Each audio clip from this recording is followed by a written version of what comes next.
Terus kalau anak ini bisa muntah loh kalau dengan makanan atau aroma tertentu, karena dia saking ya dia kalau itu mungkin bau-baunya nggak enak. Nah, dia bisa muntah, sering muntah. Terus dia mungkin bisa membaui baunya sendiri. Nah, terus dia cenderungnya dia suka mandi berkali-kali sehari untuk menghilangkan bau itu dari tubuh mereka karena dia bisa membaui tubuhnya sendiri. Ya. Jadi behavior perilaku anak ini sangat jelas. Jadi yang diperlukan orang tua adalah melihat dari perilaku anak kita ada yang seperti ini enggak. Nah, setelah itu kita bantu dia untuk merasa nyaman karena kita mau anak-anak ini juga nyaman di sekolah, di tempat terapi untuk bisa belajar dengan maksimal. Ya. Loh, kalau di luar, mungkin dia gampang teralihkan karena bau di lingkungan. Misalnya di kelas itu ada tong sampah. Nah, tong sampahnya itu mungkin belum dibuang mulai dari kemarin. Pasti ada bau busuk. Nah, mungkin kita tidak bisa membau itu, tapi anak ini bisa membaui hal itu. Dan itu akan membuat dia terdistraksi karena bau-bau itu dan nggak bisa belajar lagi. Jadi tolong kita kalau dengar setelah ini Ibu bisa searching yang mana anak saya yang bagaimana dan tolong bantu anak-anak kita untuk bisa di lingkungan yang nyaman bagi dia sehingga dia bisa belajar dan tidak terdistraksi karena problem-problem sensori ini. Oke, ini kalau yang bisa menghindar. Ini hipersensitif yang aktif. Jadi kalau karena dia penciumannya hiper, nah seperti yang saya tadi bilang, penciuman dan perasa itu sangat dekat. Biasanya ini akan kalau penciumannya itu sensitif, dia makannya juga milih-milih, ya. Atau apalagi makanan yang dengan aroma, mungkin aromanya ya petai, jengkol gitu ya. Meskipun dia lapar, dia lebih baik nggak makan daripada aku harus makan dengan bau yang luar biasa itu, yang dia tidak bisa tahan. Nah, anak-anak ini biasanya kalau yang tadi dia di ruangan yang tidak nyaman, dia mungkin cuma cranky. Kalau anak ini melarikan diri, anak yang aktif. Dia nggak mau di ruangan itu, menghindar. Mungkin kita mau paksa masuk ke suatu ruangan, dia nggak mau. Nah, kita harus mikir, kenapa ya ruangan ini aja yang dia nggak mau? Atau dia tiap ruangan tidak mau, berarti yang dia problem adalah mungkin bau dari obat pelnya. Nah, ruang makan itu juga jadi ruangan yang sangat banyak tantangannya bagi mereka karena ada banyak bau makanan. Jadi yang mau ini biasanya dia menghindar untuk makan di ruang makan karena makanan bau dari makanan yang bukan punya dia. Karena mungkin ibu udah siapkan makan makanan yang tidak ada baunya, tetapi bau dari makanan temannya. Kalau di sekolah itu juga akan membuat dia nggak tahan. Jadi dia mungkin lebih senang makan makanan yang tidak di ruang makan. Jadi makan makanannya sendiri, di ruang sendiri, mungkin kalau di udara terbuka yang nggak ada baunya mungkin lebih pilihan buat mereka. Terus anak ini sering menutup hidungnya terhadap kalau ada bau apapun, meskipun bagi kita ngomong, ini enak loh baunya. Kalau dia ngomong, oke enak sih, enak mungkin baunya. Tetapi terlalu berlebihan bagi dia. Jadi dia juga tidak bisa menerima bau tersebut. Kamar mandi, itu juga ruangan yang Saya melakukan handphone saya. Itu juga ruangan yang sangat besar tantangannya karena kamar mandi kan sering kita bersihkan dan biasanya untuk membersihkan kamar mandi kita cenderung menggunakan aroma yang kuat untuk menutupi aroma yang tidak enak. Karena kamar mandi kebanyakan aromanya ya lebih tidak enak daripada ruangan yang lain. Terus dia menolak pergi ke tempat tertentu, mungkin ke rumah kerabat atau rumah teman. Nah, mungkin kita nggak menyadari baunya, tapi dia menyadari. Saya ada anak teman saya yang sangat sensitif terhadap penciumannya. Sampai kalau orang ini dari pasar itu kan baunya segala macam bau itu ada di pasar. Jadi kalau kita pulang dari pasar pastilah kita tuh baju kita itu rambut kita semua berbau yang ya tuh yang khas bau pasar.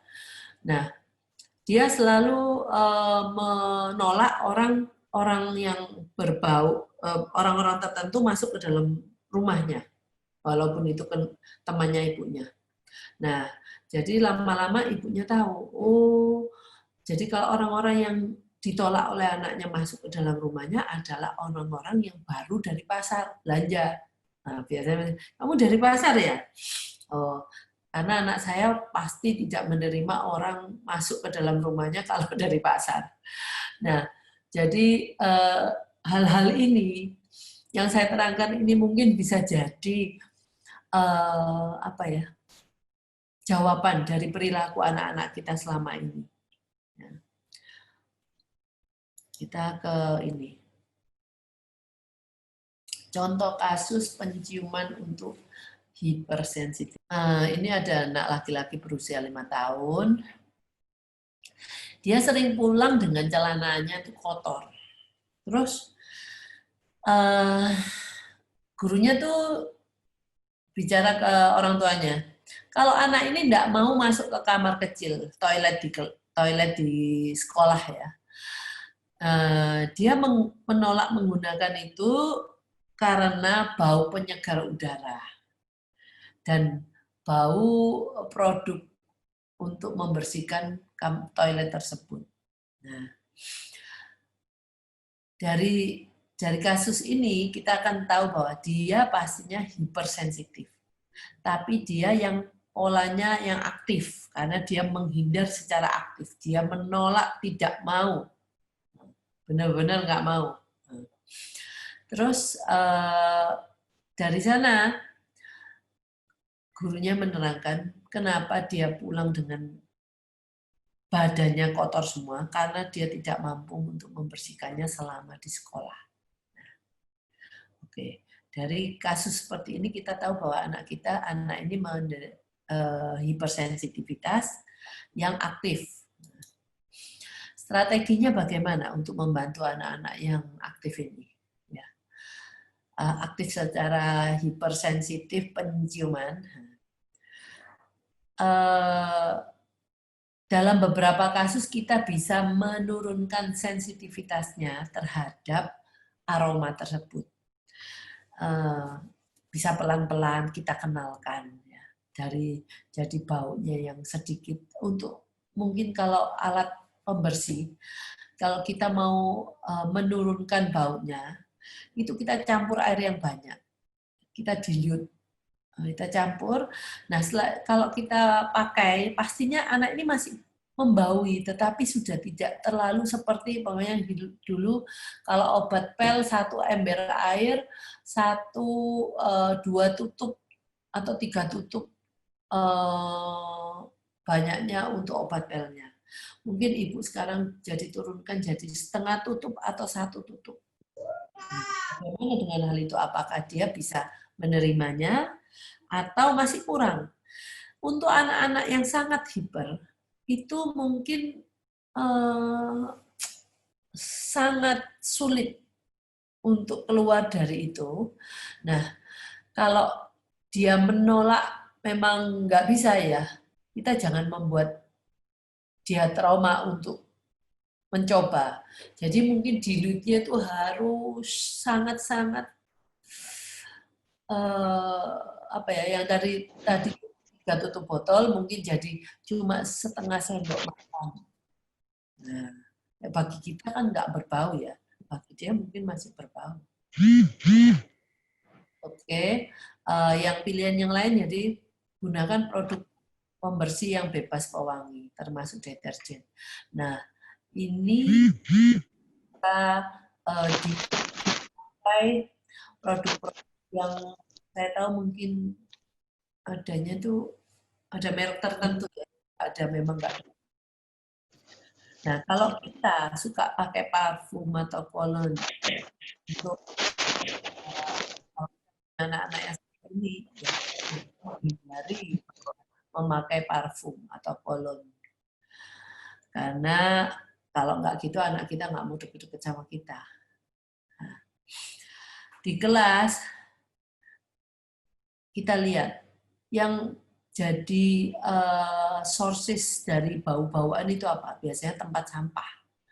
Nah, tempat sampah itu ada di mana? Nah, yang mungkin tempat sampah di dalam kelas dan tempat sampah di luar kelas. Nah, kalau kelas kita itu dekat dengan tempat sampah di luar kelas, nah kita jangan gimana ya, mendudukkan dia di dekat jendela.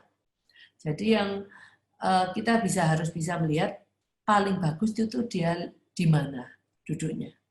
Harus jauh dari tempat yang mengeluarkan bau-bau itu.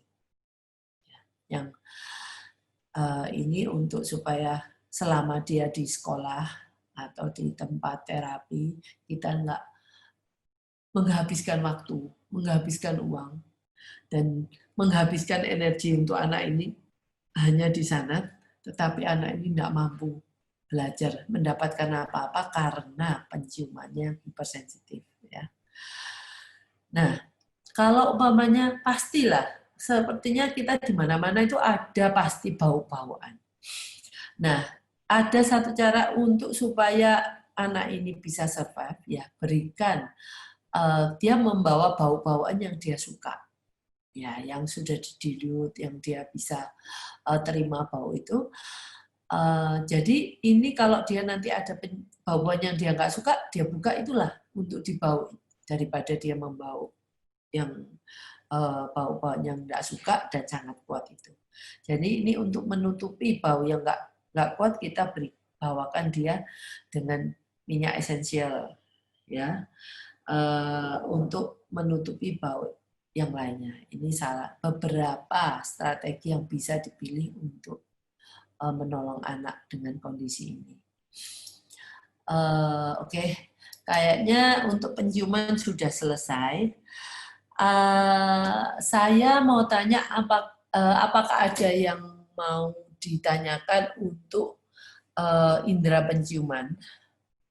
Apakah ada chat yang menanyakan mengenai hal itu? Kalau enggak, saya akan teruskan ke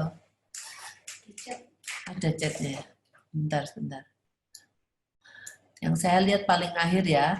Anak saya tiap lihat dos suplemennya pasti muntah.